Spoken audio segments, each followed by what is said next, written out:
Hey, I'm Doug McAllister, and this is Journey Fellowship Church's podcast, Stories I Didn't Get to Tell Last Sunday.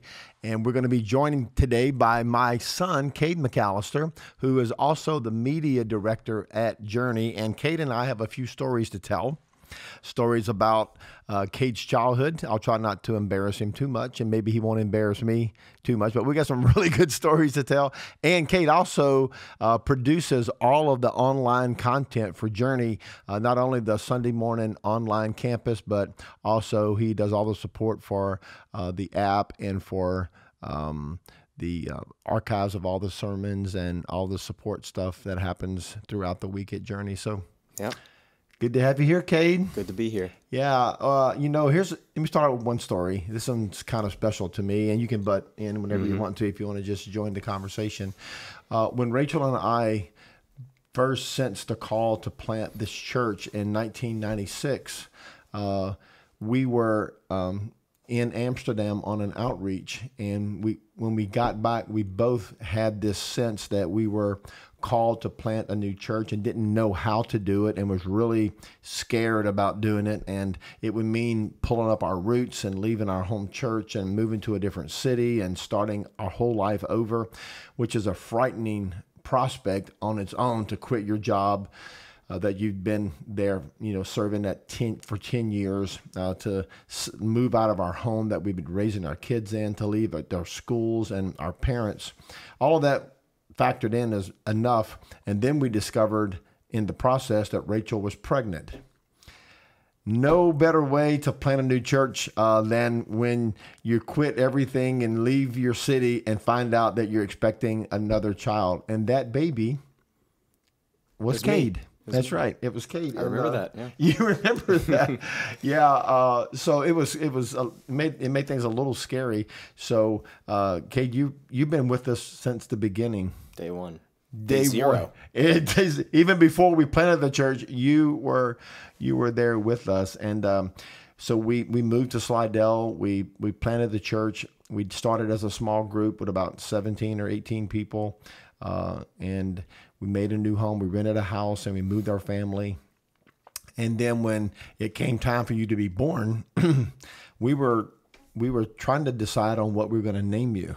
And I think I told you the story maybe 1,000 times, but I'll tell it once more. So you were our fourth, and we'd gone through a lot of the names that we had liked and got rid of some that we didn't like and just couldn't decide. And then when your mom was about in her 9th month, we had some friends over one night, and we were playing some games and just having a fun night. And we were watching country music television, which I think is now gone. It was called CMT at the time. And a little boy came on with a guitar. He may have been 5 years old. He had a big cowboy hat on and a guitar, and he was playing and singing. And they put his name in the scroll at the bottom of the screen, and his first name was Cade. And I yelled out, "Rachel, I found a name for our son." I was kind of kidding. I thought she would veto it. And I said, "We should name him Cade." And your mom, 9 months pregnant, and she said, "That sounds great to me." So, of course, now a little backstory about Cade. Our family goes to Tennessee every year, and we have for many, many years. And one of our favorite places to visit is called Cade's Cove. So I already had a real affection for that name anyway, so it kind of stuck. So Mom agreed, and that's how you became Cade McAllister. That's the origin of my name. Yeah. So CMT. Yeah, you had a name from a CMT video, so which I think is kind of neat. Yeah. So when Cade was going to be born, we knew he was real close, and we were between insurance because we quit our old job, so we didn't have any health insurance, and we hadn't bought any new health insurance. This is before the government destroyed healthcare in America, so we had our own healthcare before we left that job, and so now we were in between healthcare plans, so we had to pay cash for you. So I went to the hospital and I talked to the administration and I said, "Hey, we don't have any insurance and we don't qualify for government assistance." I said, "We have to pay cash for this baby. So anyway, we made a deal with the hospital. They gave us 24 hours in the hospital for a set amount. So we had to time your birth perfectly, man. When mom went into labor, we went to the hospital. She had 23 hours and 59 minutes to give birth. So, so she did that. So we were in and out of the hospital in one day. We paid cash for you. So you enter this world a debt-free baby. We paid cash for you. So do you remember any of that story? Some of it, yeah. Yeah, well, just from what you've told me. Well, you were there the whole time. So anyway, you've kind of grown up with our church. We've had the privilege of raising you and your four brothers and sisters. There's 5 of y'all total. It's been a labor of love, So it was our family life overlapped our church life, which overlapped our family life, and we always made our family a priority, but we brought you guys to everything that we did. You'd come to work with us until you went to school. We brought you to work every day, and then the same was true for all your brothers and sisters. There one time when you were about 3 years old, you pulled a fire alarm at the building. Do you remember that? I don't remember that. Yeah. So we're all at work, and we have Cade in the nursery, kind of taking care of himself. We're right down the hall, and all of a sudden we hear alarm go off, and within a minute, fire trucks and policemen are pulling up in the parking lot, thinking the building was on fire, and we finally discovered that you had pulled the fire alarm. So you've always made our life full of adventure. Yeah. You've always filled our lives with joy, and but we got to enjoy our family. And Mom and I made a decision early on that we would never let our children take second place to our ministry. Jesus is first, right, but our family is second, a hard second. We've always made that our priority. We always wanted you guys to go to school and become well-rounded adults and get a college education and start life debt-free. So we just made that our focus in life, and you wound up, exceeding our expectations, man. So I want you to take a minute, Cade, and just tell our friends at Journey what goes on Sunday morning, what it's like to produce the online campus and the podcast later and the YouTube channel. So any insight you want to give? Yeah. Well, everything starts the week before, right? Or even the month before. Everything's planned out. It seems like things just happen on Sunday, but there's a lot of thought and a lot of intention. It all seems kind of magical on Sunday. Right? Yeah. It's like, oh, this is a great song, or this is a great, transition, or you don't even think about it, right? Right. A lot of the things that we prepare as the media team goes unnoticed, and it should go unnoticed, right? Because we are there to amplify what the worship team is doing and the pastoral staff is doing, and amplify what the Holy Spirit is doing through them. Through online, through literally amplification with microphones and speakers, through videos, through transitions. So really, the less you notice about the media team, the more we're doing right. Yeah. And until something goes wrong, that's when people, So on Sunday we had a mishap on the last song. One of the equipment malfunctioned, and it replayed the third song, like we have backing tracks and a metronome, and it was replaying those, and so it was playing through those words. And so that seems like a huge fluke, but really it was just one thing was out of place, and so it threw everything off. So we was playing different chords. So the third song or the fourth song? The fourth song. Yeah. So what happened? We end the third song, the fourth song begins, and the third song restarted on like the background stuff. Oh wow! And so the old words, the songs, the third song words came up. It was playing the wrong chords, and no one knew what was going on stage until I realized, because I was running the clicks in the track. And we realized what happened. But it's little things like that. It takes one little thing, one little kink in the system, and it all happens. But really, in the grand scheme of things, it's not that major. I'm always amazed when I go into the control room on Sunday morning and all your team's in there and everybody's at their station. You have an online sound man, you have the switcher, the director, the pro presenter, and then in the sound room where all of the sound happens, and then all the cameras. So it takes about 10 of you guys. To actually on a Sunday morning. And it's amazing to watch, all all the equipment, it's kind of overwhelming when I think, before the pandemic, we had one static camera facing the stage and that's what we call the online campus. There was no support. It was just turn it on and let it just play and whoever can watch, but, we made a strategic decision as a church, when the pandemic, turned into a lockdown. You were working for another startup. You were working for a social media startup company. And I had a conversation with you one night. And I said, Cade, how would you like to come to work for us and build our digital, ministry? And, and you obviously you said yes. Yeah. So you came on and you and Anthony and all of the guys on your team just went to work on building that, that platform.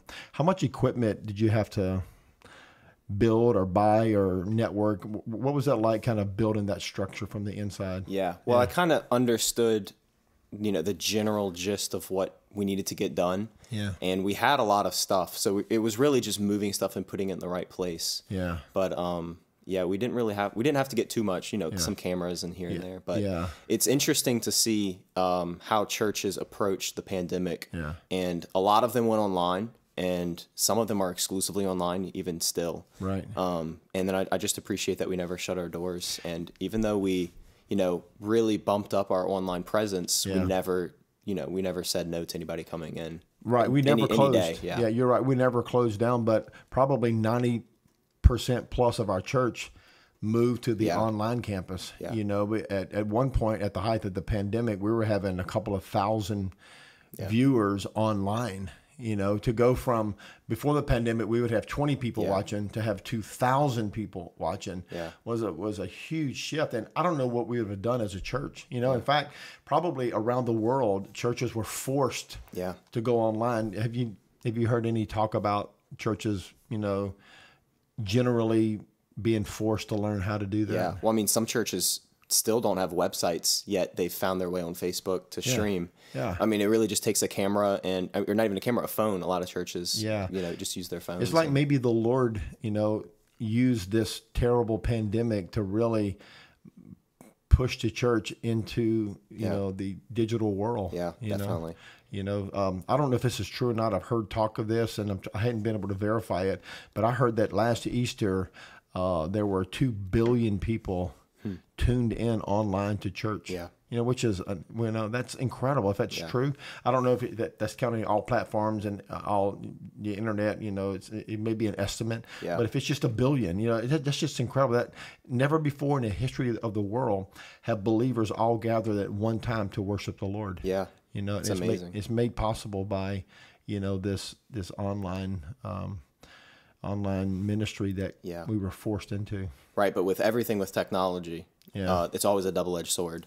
So the easier you make it to attend church, the easier it is to not go to church and have no accountability. So that's definitely a struggle that every church has gone through in this. And getting people back. We kind of struggled with that as a staff. We had a lot of talk about hey, maybe we should back off a little bit and not do as much. But this is where I landed. I think we have to stay online because it is the most effective form of outreach the world has ever seen. And we would be derelict in our duties as evangelists not to use the internet. So my commitment, as long as I'm the pastor, is that we're going to stay online 100% so that anybody looking for a church can find us. And we've found that most people, before they come visit us in person, they visit us online first. I think the numbers, on average, they'll visit 4 times online before they'll even step foot in your door. So that's the new mass marketing or mass mailer campaign or door-to-door evangelism, and all those things worked in years gone by. But it's hard to knock on somebody's door now because people live behind gated communities or in apartment complexes that don't allow you in. You can't do door-to-door evangelism in America. Mailers are ineffective for the most part, because most people get so much junk mail they throw almost all of it away, And now the internet, you can put your your message at the touch of their finger on their smartphone or on their tablet or their laptop. And, you know, and you and your team have been instrumental in helping us to do that. Not only do we have the online campus, which has been used by thousands of people this year in the last year and a half, but also all of our messages are archived and they're available on the Journey app. Yeah. Not to mention our YouTube channel, and then we've expanded. We have a weekly blog. Yeah. We have this weekly podcast. Yeah. So it's like maybe God's plan for us to exploit the internet so that we can preach the gospel. Yeah. And you've been very instrumental in that. What's your Sunday like? What time do you get there Sunday morning? It varies, but usually I try to get there at 7. Yeah. Depending on, So you're the first one there and the last one to leave. Typically. Yeah. Besides the security guys at the end of the day locking up. Yeah. Right. I get there when the lights are off, and I leave when the lights are off. Yeah, you're already coming. And to produce what you guys produce, it's just incredible. It's a joy. In the month of June, I didn't preach at all. I took a month, and all of our staff took opportunities to speak on Sunday. So I got to spend a lot of time with you in the control room and with the online campus pastor and all the guys. I got to see what happens. Back behind the scenes, because I'm usually busy preaching and leading, and I never get the privilege to sit and watch. And man, I'm just so impressed. Everything you do is over my head. All the equipment, it makes my head swim. I'm from the analog generation. Yeah. I actually just brought to Walgreens a box full of disposable cameras and 35 millimeter film. I'm a different generation, man. Yeah. And I tried to, we sold our house, as you know, and we moved recently. And in the middle of the move, we went through boxes in the attic that had been there for 15 or 20 years, and one box by one, and none of it was just junk. It was all stuff that we treasured, but we wanted to go through each box. And when I got to this one box, I found a treasure trove of undeveloped film, 35 millimeter in that little black capsule, and disposable cameras, which I'd forgotten those things even existed, but somehow along the way of raising 5 kids, we forgot to get those film developed. We got a lot of film developed. We had thousands of pictures and lots of videos that we did get developed, but somehow these few got left behind. So I brought it to Walmart, and they don't do it anymore. So then I went to Sam's, and the lady said, we don't develop film anymore. Yeah. So finally I went to Walgreens. And I stumbled on a lady who was about my age, and I said, "Do you guys develop film?" She said, "Oh, honey, yes, we do." So I made a new friend. We're about the same age, and we were laughing and talking about the technology and about disposable cameras and how that was such a step forward in the 80s or 90s, whenever they came out in the 90s. It was like, wow, this is amazing. Use a camera one time and have it developed, So I had to go through the process for 30 minutes. We filled out envelopes and stuffed in the cameras and the film and mailed them off. I'm still waiting for them to come back. She said it's going to take 14 to 20 days to get them back. So hopefully I'll get them back this week. Yeah. But my point of that story was I'm from a whole different era. I'm the last of the baby boomers. I was born in 62, so technology has taken 3 or 4 generation leaps past me. So I'm always amazed to watch men your age who are operating in a whole new world. Yeah. I'm not that old. I'm only 50. I'm 58 or 59. 59 years old. I may be 59 this year. 59 in October. Yeah. So I'm going to be 59. So I'm not that old. However, technology is changing every 12 months. Yeah. It used to be once every 100 years, then once every generation, then once every decade. Now every 12 months, there's a whole new rollout of technology. And the terminology and the hardware and the software and the language and, all these things, that were so expensive and so impossible to do 10 years ago, now is in reach of everybody. Yeah. You went to LSU. Mm-hmm. You're a Tiger. I'm a Tiger. Yeah. I have been a Tiger fan my whole life. And if my dad were alive, Cade, he would be so proud of you because he loved LSU. And the reason why is because my dad grew up in the Great Depression, and his best friend, whose name was Douglas David, that's who I'm named after. Yeah, my dad's best friend in the Great Depression, when he finished high school in our little country town, he went to LSU. Yeah. And my dad used to tell me this story. He would say, Douglas, I named you after my best friend, Douglas David. And he went to LSU. And he would say, and he made something of himself. And he would say, and I want you to make something of yourself. My dad was such a humble, wonderful guy. So, I'm crying about LSU. All right. Wow. But my dad loved LSU so much. And I just, even though he never got to go to college, he would have if he could have, but he never got to go. But he was so proud of his best friend who made something of himself. Yeah. And that he had a grandson that went there. I know that. And he probably knows. He's in heaven. He probably knows. He knows that. I remember the day you came home. You were in high school, and we were talking about you taking the ACT or the SAT. I think ACT. Yeah, and you were getting ready to go to enroll in college, and me and Mom were talking about it. Most of our kids had gone to Southeastern. Yep. Except for Christian, she went to Highlands in Birmingham. So we kind of thought you would probably wind up at SLU too. And you came home one day, and me and Mom were. In fact, I think you were driving, so you drove home, and you came in. And it was like career day at school. It was. And so I said, Cade, how was career day? You said, you said, hey, it was great, Dad. And you said, I want to go to LSU. I'm like, it really caught me off guard, kind of knocked me off, balance for a moment. And I said, really? I said, Cade, I don't know, man. That's far away, and it's expensive, and it may be out of our ability. And your mom stepped up right then, and your mom said he needs to go to LSU because he's going to find a girl there, and he's going to marry her. And I was like, okay, I can't argue with that.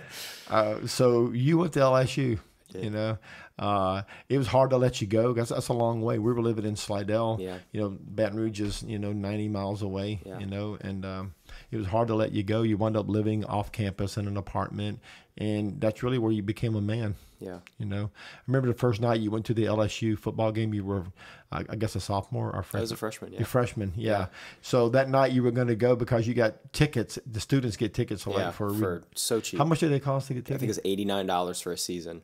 And for the whole season. For the whole season. Oh my God. And they have a student section where you can be either on the front row, all the way down. It's on the corner of the end zone, and it goes all the way up, and so so you have the whole section. So it's really first come, first serve. Oh wow! So you can get a front row seat. So of course, as a freshman, I would go, and you would, because they let you in 4 hours before the game starts, or maybe 3 hours, and then at the gate you can wait up to as long as you want. But people start lining up about 6 hours before kickoff. Wow! And it was brutal sun, sometimes it would pour rain on you. One of your friends were with you. Who was with you that night? Y'all got trapped in the rain? Ben Simpson. Yeah. Well, I remember I was, this is before we had like Life 360, our tracking. So I didn't know where you were. I just knew that night you were going to LSU and you were 18, and I was thinking you were going to the Tiger Stadium with 100,000 people. I was like, oh my God, my 18-year-old son is lost in a crowd of 100,000 people at an LSU game. So I tried to text you and you never answered me. Yeah. And of course, I assumed the cell reception is horrible. Well, it's a big giant metal dome. Exactly. But I assumed you were dead. Yeah. That's my first. Of course. He didn't answer me, so he must be dead. Right. Yeah. So for 3.5 hours, you never answered me. Yeah. So mom kept saying he's fine. He's at the game. Leave him alone. I was like, I'm gonna text him till he answers me. I think I texted you like 4 times throughout the 3 hours. Finally that night you texted me back, Dad, I'm alive. I'm fine. Well, the other end of that story on my side. I know. What? I never told you. I don't know. What is it? So the game, I think it either got rained out. And it rained hard that night. It rained really it was the first. It was the first game of the season in 2015. Right. 2015 season. And it was the first time, and I think the game was canceled. Yeah. It's the first time a game's been canceled since like the 80s. Right. That's what happened. That's why I was worried about it. Yeah. And I was living off campus. I think I was living in Hammond at that time and commuting to Baton Rouge. That's right. So I was with Ben Simpson. I really didn't know anybody yet. I wasn't really connected with Chi Alpha. I really didn't have a crew. So I was just with him. He's a high school friend. Right. And so I think it was maybe halftime or something like that, and they canceled the game. Yeah. And so we go back. He was living on campus on a dorm. Right. And so we go back to his dorm, and it's pouring rain. We're soaking wet. Right. And my car's on the other side of the world. Yeah. And on campus. And so we go back to his dorm, and we dry off. And my clothes are still soaking wet. His clothes are wet, right? Yeah. So I don't have clothes there. Do I get naked in his dorm? So it gets worse. It gets really bad. Oh my God. So he had a dorm mate, or he had a roommate in his dorm. And then, so the way the dorms were set up, it was one dorm, and then they had a Jack and Jill bathroom, and then another dorm. Yeah. So that it was 4 guys total sharing the bathroom. Right. And so it's just him and I in there. Right. Where I said, I guess we'll have to get in our underwear, and like he had dry clothes. And so we're like, we get down to our underwear, and then we hear someone unlocking the door. And we're like, oh no, your roommate's gonna come in. And we're naked. Yeah, and we're naked. And so quickly thinking, two 18-year-old guy brains, we're like, let's just hide in the bathroom. That's make it a lot better. And so we get in the bathroom, and the roommate's having a hard time unlocking the doors. I mean, it's like a movie scene, like 30 seconds, he's like jiggling the door, and like they're like, it's a heist or something. And so we're in the bathroom, soaking wet in our underwear, and we're like, we close the bathroom door. We're like, this is a horrible idea. What are we gonna do? Yeah. His roommate's gonna come in. And we're trapped. And we're still in here. Right. And so eventually Ben goes out there, and his roommate finally gets in, and he has girls with him. Oh, God. And so it's just, it was a mess. And so Ben said, hey, do you mind? You give us about 30 minutes. That sounds even worse. The roommate doesn't know I'm in there. We later come pretty good friends. We're in the same major, but I don't think he still knows this story to this day. What really went on behind that door? I didn't hear all this stuff. This is pretty good. And so he's like, okay, yeah. So they gave us time, and we dried off and went home. But that's why I was so worried. Yeah. Now I know why. I had no idea what was going on, so my worry was justified. Yeah. Yeah, that's great. So you got out with your dignity in your clothes? Well, parts of my dignity, yeah. Yeah. Oh, gosh. Yeah. That's so great. Then I went home and finally texted you back. Yeah, I'm alive. Because I didn't get those text messages until we were at his dorm. Right. And then I see them, I'm like, well, I'm a little preoccupied. Yeah, I can't answer this right now. I'm naked. Yeah. Oh, that's so great. So home. You initially enrolled in engineering. Mm-hmm, mechanical engineering. And you quickly moved over to ISDS. Right. What does that stand for, ISDS? Information Systems and Decision Sciences. There it is. Yeah. So it's remember. At LSU, it's in the business college, but it's 60 hours of classes are computer science, and the other 60 are in business. So there's like it's like kind of economics, business law, accounting, all that stuff. It's just like the basic level of those classes, and then the basics of computer science. So that really put you on the track to where you are today. Yeah. All the stuff that you do is information systems and decision sciences. Yeah, absolutely. Yeah, you're information technology. In fact, you added so much value to Journey by bringing all of that knowledge and now real life experience. Yeah. It kind of, like you said earlier, amplifies what we do. You really make a huge impact at the church. So and you were there when LSU was building their national championship program. I was. I graduated right before. Yeah, the year before Joe Burrows took us to the national championship. But you were there the first year because didn't he enroll as a junior? He transferred from somewhere, Ohio. Yeah, I think it was. I was there. I don't think I was a freshman. I think I was maybe a sophomore. He transferred when you were a sophomore. I think he enrolled as a junior, or I don't know. I forget exactly. But I was there. My freshman year is when Leonard Fournette was. That was his last year there. I remember that. Man, that is something to watch. He was especially in college. It's because now in the NFL, he's playing in the NFL. It's a lot different. Superstar. Yeah, he's a superstar, but the level of defense is a lot higher. But just seeing this 6'4", however big he is, he would truck through people. And so the iconic moment where he's going through, I think, 4 or 5 defensive linemen, and one's on his back, and he throws him over the back. He's carrying another one, and that was right. I mean, I was third row right there when it was happening. I remember it. It was it's surreal to see that. Yeah, because these guys are 300 pounds, right? And he's flicking them off, man, like bugs. Yeah. He was sort of like Thor, you know. He was just Thor among mortals. He just ran through the line, man. It was beautiful to watch. I remember when Burrows transferred to LSU. I was reading an article one day about the transfer, and this guy writing it said, this could be the best thing to ever happen to LSU, or this may be the worst. He said, because this guy has the potential to be a superstar. And I was like, I never heard of him, you know, until I read that article. And then it so happened to coincide with the rise of Coach O, you know, which is another great story. A guy who was, you know, early on sleeping in the locker room just to get a job at LSU, bounced around to other universities, and then landed the role of a lifetime. You know, became the head coach of LSU. You know, many people didn't believe in him. Others thought it was just a gimme that he didn't deserve it. But he proved everybody wrong, man. And he took the transfer of Joe Burrows, and of course with an incredible coaching staff, you know, and a lot of great receivers and a strong defense, and turned it into a storybook season, man. You know, and I'm kind of glad you got to witness that happening in real time. You know, even though their championship season was the year after you graduated. You know, what a great story to be a part of. You know, what a great, you know, story to tell your kids. Hey, I was a Tiger when all of this happened. You know, it may be the only time we ever have a 15-0 season, you know, and win the national championship, and the quarterback wins the Heisman Trophy, you know, and it's like that we beat Alabama, you know, we beat Clemson, you know, we beat everybody. I think we'd have beat, you know, an NFL team. It was just one of the pretend. You know, maybe the Dolphins. Or never going to maybe the Dolphins, or the Cleveland Browns, But you know, and then to go 15-0. You know, we watched that LSU Alabama game at your house. You know, that. Oh my gosh, because you and Taylor had just gotten married. It was in November. Yeah. And by the way, I said it was right before. I said earlier that your mom said he needs to go to LSU because he's going to meet a girl and they're going to get married. Well, Mom's prophecy came to pass. You met Taylor. And now you're married to Taylor. And going on what? How many years? This will be 2 this November. 2 years. And Taylor is such a wonderful part of our family and our life. You know, I felt like I've always known her. You know, so the first time we had a LSU party at your house, you and Taylor were renting a house in Mandeville, and we watched them, you know, squeak by Alabama. It was a nail biter, man. Remember, it was back and forth.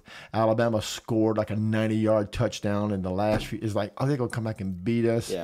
Remember how, you know, hair-raising that game? Man, it was just so scary. And then LSU held on to beat them, and they ran the table. They beat everybody, you know. And then, of course, the national championship game was Clemson, and Clemson hadn't lost a game like in like 2 or 3 years.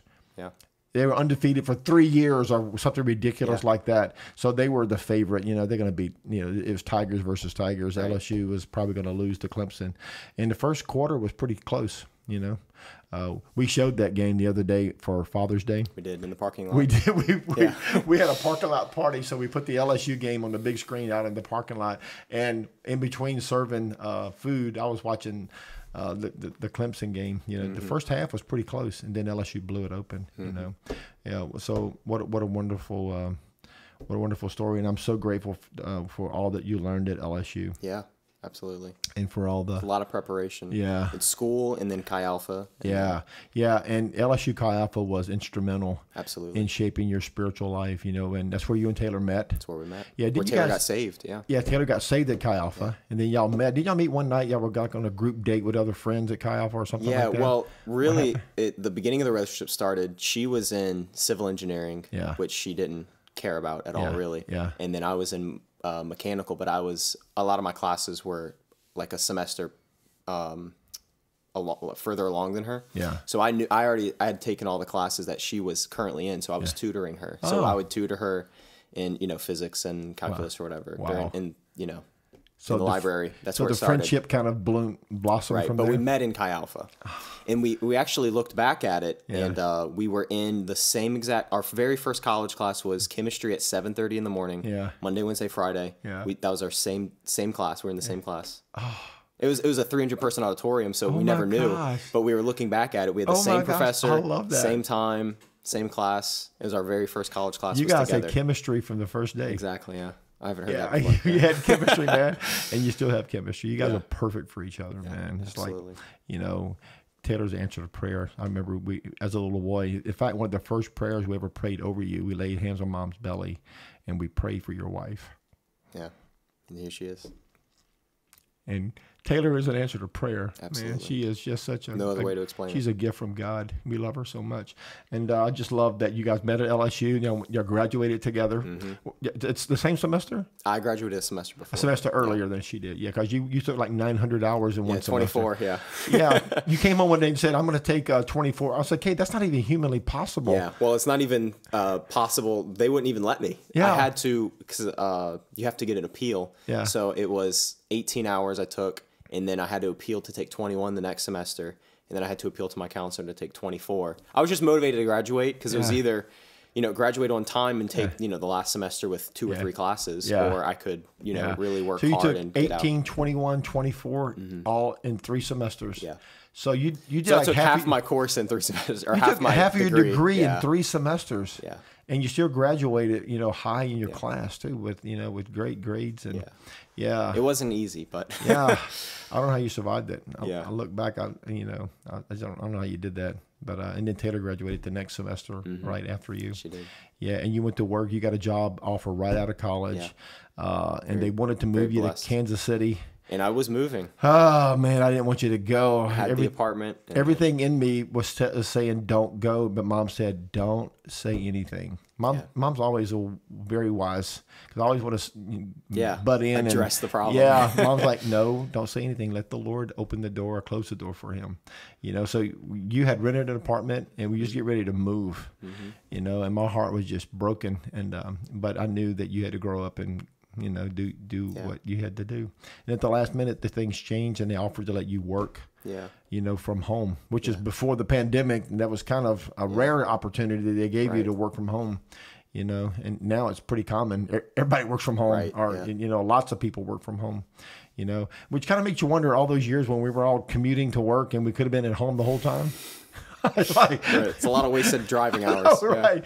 We could have been doing this a lot earlier, So you got to work from home and you worked there for a couple of years, right? Yeah. 2 years? Yeah. No, was it a year? I don't know. I don't remember. Let's see, 2018. Yeah. 2019 to 20. Almost 2 full years. Yeah. Yeah. Because I remember that night when I was talking to you, I said, Cade, do you have an opportunity with that company? It's going to be a great opportunity. Or you can come work for us.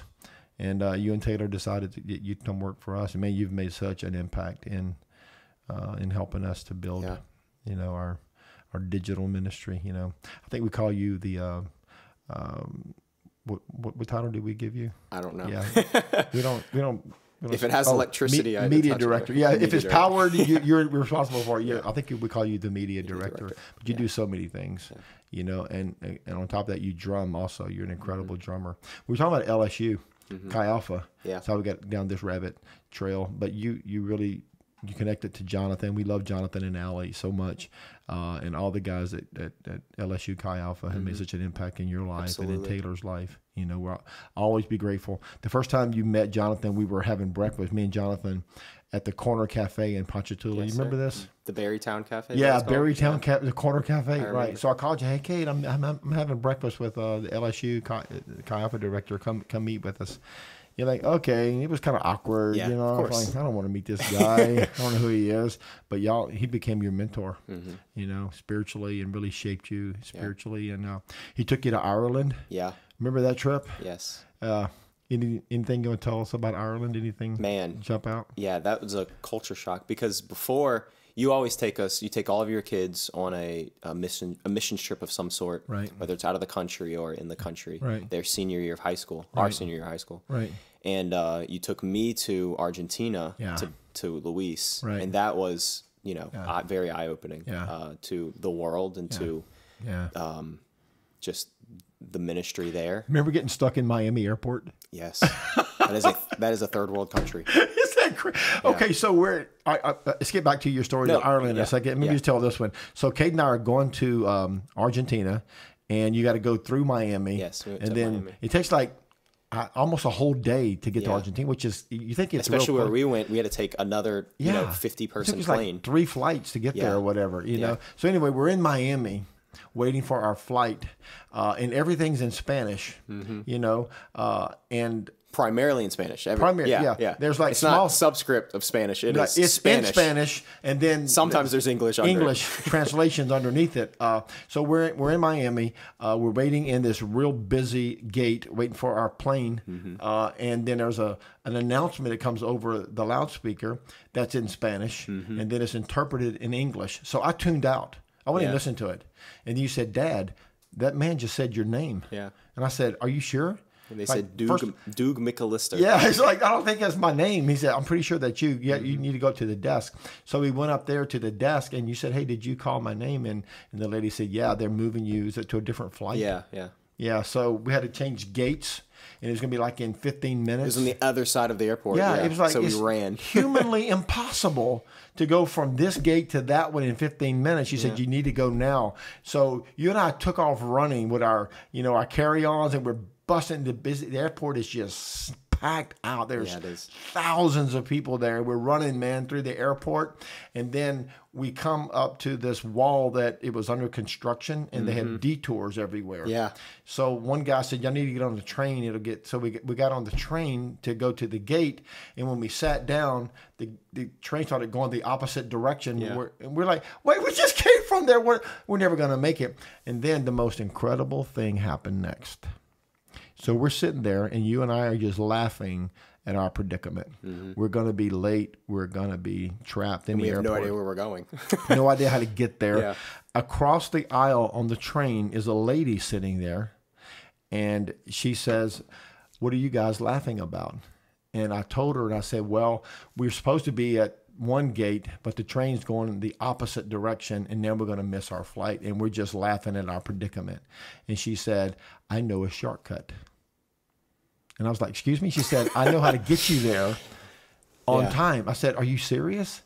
Now, I don't know if it's really wise what we did, but we trusted a stranger to take us on a shortcut to the gate, which that doesn't seem like, it's like you've been set up to be robbed, Yeah. So we get off the store. This back alley. Come on, man, I want to show you something. It's a shortcut. Yeah. So we get off the train at the next stop. We're following her, and she's jogging. So we're running behind her, and she goes through the construction zone. She opens doors that are locked. Yeah. And we're snaking through the back hallways of the construction zone in the airport, and we make our way out the other side and right out to our gate, and in time to get on the plane. So I asked her, "How did you know the shortcut?" And she said, "I'm on staff with the engineering firm that designed the new airport. Yeah. I drew the hallways. I know where they all go." And it became like an analogy in my mind. Sometimes when we're lost, we got to just trust the engineer. Yeah. If he's going to lead us through the back shortcuts, and Jesus is the great engineer. He designed everything. Sometimes God will put you in that position, I think, just so that you'll trust him. Of course, we roll the dice on trusting this strange woman. We didn't know she was the engineer. We didn't know that. We didn't know she knew her way around. But we figured, it's bad now. Let's just get lost into the construction zone. And we got on our plane, and we made it on time. We're the last people to board. Yeah, we're the last one. Behind us. They was like, "Hey, we had a minute to spare." Yeah. They were shutting things down. But it's only because she knew the way. She was the great designer. And sometimes, God gives us the opportunity just to trust his design for our life. So anyway, that's how we got to Argentina. Yeah. And you and I spent 10 days that's there. How we got to Chile. We went to Chile. We didn't really go to Argentina to another flight. And then from Chile to Buenos Aires, and then Buenos Aires to Salta. It was like an 18-hour day. It was a brutal trip, man. Yeah. It was brutal because we went coach all the way. It was just it was hard on the body. We spent 10 days there. We went fishing. We did church planting. We did a lot of evangelism. We worked with Luis and Lourdes and their boys a lot, and they planted 3 churches in Salta. Yeah. And we got to be part of that, and we had met Mario and his family, who were one of the church planting teams, and we made some lifelong friends.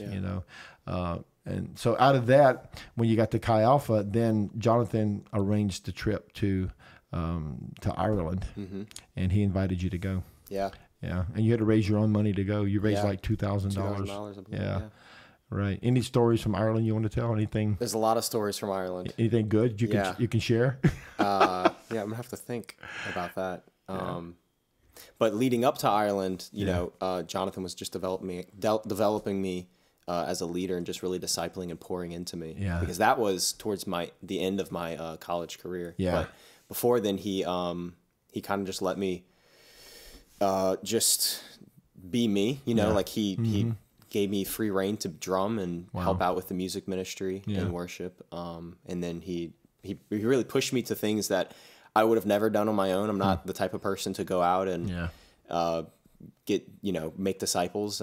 But he really developed that in me. Because you led a small group for 2 years? 2 years, yeah. And you made a lot of disciples. Which is brutal on top of also being a full-time college student. Plus you carried 18, 21, and 24 hours respectively, and you're a small group leader, still doing ministry. But I wouldn't trade it for anything. You made some really great disciples too, people who love Jesus, who still follow the Lord to this day. Two of which were just here yesterday. Isn't that amazing? I was going to say, I didn't want to say something out of school, but that's just a beautiful story, man, that the impact you left behind, and now those guys are making disciples. Well, it's really one guy that was one of the original guys in my small group. Yeah. And then he went to go lead his own small group, and then he recruited this guy as his, like, you know, they're best friends now. They live together. So it's really like, you know, like a third generation. Right. Yeah. Yeah. Yeah. So that's the beautiful thing about the kingdom of God. It just ripples through generations, you know. And now those two guys are really both close to you. They both came to church yesterday. We hung out and ate seafood for lunch and got to catch up on all that they're doing. And Brendan preached last Thursday night at Chi Alpha, man. LSU. Yeah, I'm so proud of him, man, taking that bold step, you know, to bring God's word on Thursday night at LSU. So man, so many great stories, you know, from your career at LSU. You know, all your friends and all the things you learned, and the beautiful girl that you married. And I'm really glad to have you home, though. Honestly, man, it was a long 4 years. You know, whenever our kids go away to college, I always mourn for the first year. Like, I'm just kind of sad and sick and mope around. And Mom's like, "That's where they're supposed to be. Move on. They're good." You know. So, but I'm always glad when y'all come back. It's like, oh, they're home. And bring more people with you. You know, it's a joy. It really is. You know. I got a couple of memories. I know we've been talking a while, but I want to bring up a couple more stories. Yeah, can I tell? I thought of something from Ireland. Oh, go ahead. Yeah, absolutely. So we were there. It was a group of, I think, about 8 or 9 of us, and then Jonathan was leading the trip. Yeah. And but it was 8 students, maybe 10, something like that, and around that, you know, less than a dozen. And it was our. It has nothing to do with ministry. It's just a crazy story. It's just a life story. It's just a fun story. And we were, so in Ireland, they take the train everywhere, right? That's their main commuting. Right. So we, a couple of times, I always joked like, oh, because you have to have a little card, you know, and we load money onto it. Yeah. So I always joked with people, oh, I don't have my card. Like I would joke, because we had a commute from the where we were staying, the hostel we were staying, and it was a 30-minute walk to the train station. Yeah. And so we would always get there, and like every day I would joke like, oh, I don't have my train card, you know, and we would start to walk back. I'm like, I'm just kidding, guys. And I did that a couple times. And then I think the 3rd or 4th day I did it. And I went to go for my card, and I said, no, it's right here. And I was like, oh, no, I don't have my card. Oh, my God. And we had, like, a very strict schedule that day. We were going to a couple different universities. Yeah. Like, we couldn't miss this train. Yeah. And I did not have my card. Oh, my gosh. So me and I think another guy sprinted back and came back, and we made it in, like, 20 minutes round trip. Oh, my gosh. And we get my card, and we make it on the train. But it was just it was a great time. And then another story around the train, when we were leaving the airport. Or when we were leaving the hostel, going to the airport, we took the train to another train station, took us to a bus, right? Yeah. So we take that train, go to the bus station, and we're waiting at the bus station. It's probably 4 a.m. And the missionary that was there he said, hey, I'll meet you at the bus station, so you get to the right bus to go to the airport. You're right. So we're all waiting. He never comes. I think it's March or February in Ireland, which is really cold, overcast all the time. So it's 30, 40 degrees, freezing, winds blowing. And we're just waiting on the side. And we're like 30 minutes early for the bus. Oh, gosh. We have all of our luggage, and we're waiting. We're fine, though. You know, nobody's really around, because who goes to the bus station? Yeah. Who goes to the airport at 3 a.m.? Right. You know, not a lot of people other than you're traveling on a budget, right? Right, exactly. So we're all waiting at the bus stop. And this bus goes by on the other side of the road going opposite. And we're like, oh, okay, that's kind of weird. But it was about the time our bus was supposed to come. Yeah. And we waited another 30 minutes and still no bus. Oh. And we're like, oh no. So we called Blake, which is the missionary there. And we said, Blake, the bus never came. He said, which bus stop are you at? We said, oh, we're at the one on the train station side. He said, you're on the wrong side of the road. Oh my gosh. Because they drive on the left side of the road. Oh. So we're at the right bus stop on the wrong side of the road. So the bus just blew right past us. Because you weren't standing there. Right. And so, I mean, and the flight was 2 hours later. It was an international flight. We were leaving Ireland going, back to the U.S. So we had to go through customs and all that. Yeah. And we didn't even think about it. Like we were on the wrong side, right place, wrong side of the road. Boy, we didn't even think about it. What a great story. Right. And so, 4 a.m. So he gets us in his van and he drives us to the airport and we make it there. I mean, within minutes of the plane taking off, but so you had to go through customs still? We had to go through everything, but they rushed us through and they really helped us out. Wow. But, wow. I'll never forget waiting in the cold for 2 hours on the wrong side of the road. Man, what a great life lesson, man. Absolutely. Sometimes you're in the right spot, but on the wrong side of the road. Yeah, that's such a great story, man. Yeah. I was so proud of you because you had to raise like $2,200 or $2,400, and you raised it all yourself. Which is pretty amazing. To raise that kind of money as a college student. Yeah. So many good stories, so many good things that God's done in our lives. Well, I wanted to tell one when you were a second grader. I had the great privilege of always taking you guys to school because I always carved out of my schedule that if you were going to school, I would drop you off and pick you up every day. It just became part of my schedule. Everybody at the office knew that I was taking my kids to school at a certain time, and I'm leaving early to go pick them up from school.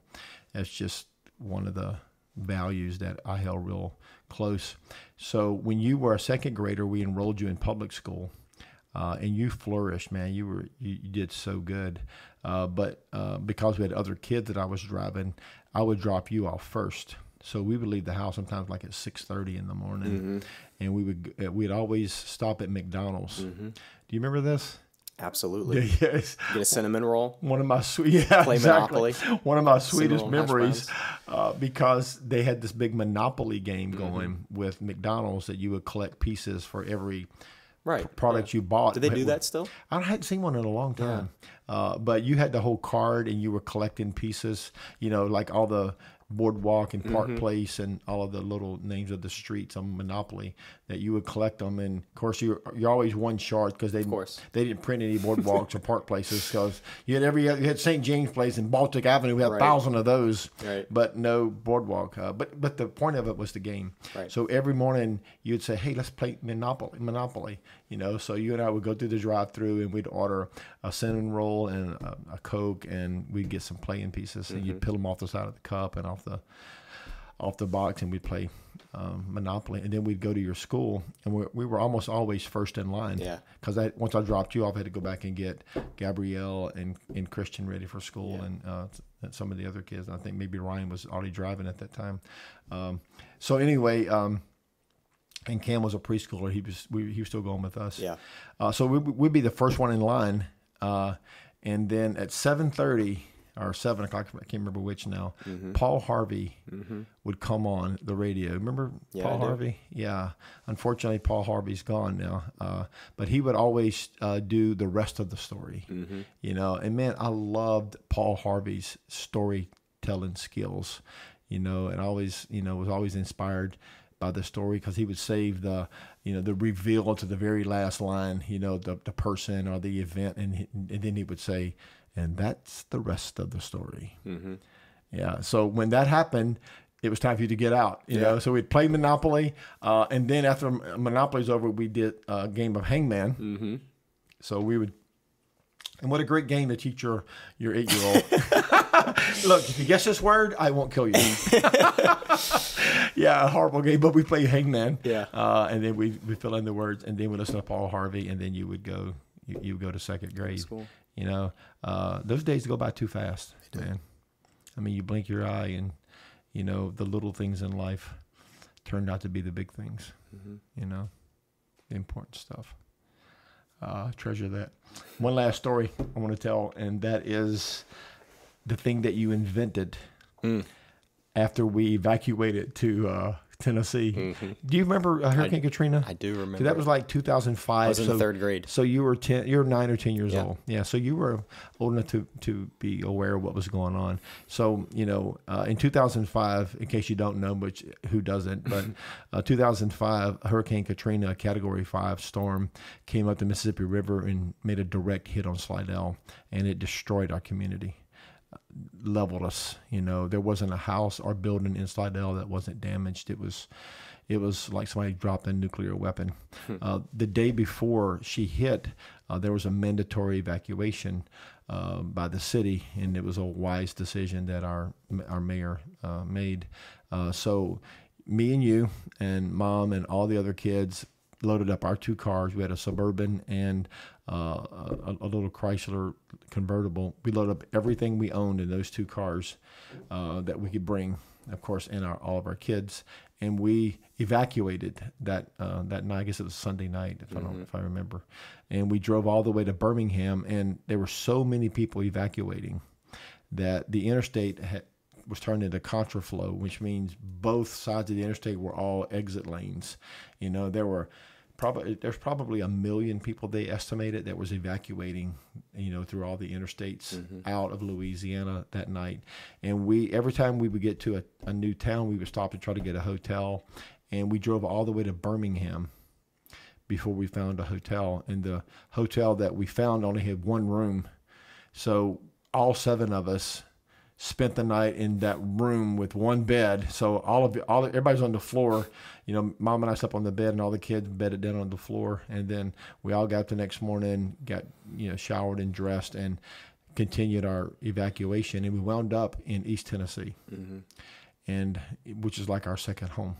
And it was like God's grace. On the week that we were there, 4 days or whatever we were there, we spent the first night or 2 with some friends. Pastor Ken and Connie let us stay with them at their brother's house for the first night or 2. And then we went on over to East Tennessee to the Smoky Mountains. And we rented this house right on a creek side in a little valley right outside of Pigeon Forge. And it was like a center of peace for our family in a world of a storm. I remember Mom and I were in the bedroom watching the weather and seeing the reports of Slidell, and all of you kids were out in the living room playing cards. And I think that's the day Ryan taught y'all how to play poker. Remember that day? We came out and y'all were all playing poker. I was like, Ryan was maybe how old would he have been? Like maybe 18 or 19? 19. Yeah. So he was an adult, but he was a freshman in college, but he went with us. So Mom and I are in the bedroom. We're watching, the report of our hometown and all the destruction. And we're like heartbroken, and we're in tears, and we know that our life was never going to be the same. And we didn't really know what we were going to face when we got home. And then we hear a knock at the door. And Mom looked at me and she said, "That's the kids. They probably know what's going on." So I said, well, we better just tell them the truth. I mean, they're smart. They're going to figure it out, especially Ryan. He's old enough to know what's going on. So I braced myself to open the door to see what your question was, and it was Ryan. And he opened the door, and he looked at me, and he said, "Dad, does a full house beat 3 of a kind?" I was like, well, I don't know. I forgot the order, but yeah, I think so. Yeah, I think it does. And he closed the door, and that's when we know that, you guys were still in that bubble. Yeah. You were still just safe, even though we knew the world wasn't safe, but you guys were safe. So we stayed there like 3 nights, I think. And then on the day that we were going to leave, you asked if you could go down the trail to the creek, and I'm a little bit overprotective, but I said, sure, go ahead down there. So, 30 minutes, and we can see you down the trail. You were safe, but you were kind of by yourself. And I was loading up the truck, and we were getting ready to come back to home. So I went down the creek bank to find you. And you were holding a limb in your hand, and it was about maybe 3 or 4 feet long, and you had weaved some other sticks. It was a bird feeder that was on. It was an old rusted bird feeder that was just hanging on a tree. Yeah, you found a bird feeder and you attached it to the limb. Yeah, and so when I got to you, I was watching this like, what what is Cade doing? What's going on in here? So just the innocence of it just really just brought joy to my soul. So I said, Cade, what do you have? And you said, Dad, I built a leaf catcher. I said, are you serious? Oh, you built a leaf catcher? And I said, show me how it works. And you waded out into the creek up to your knees.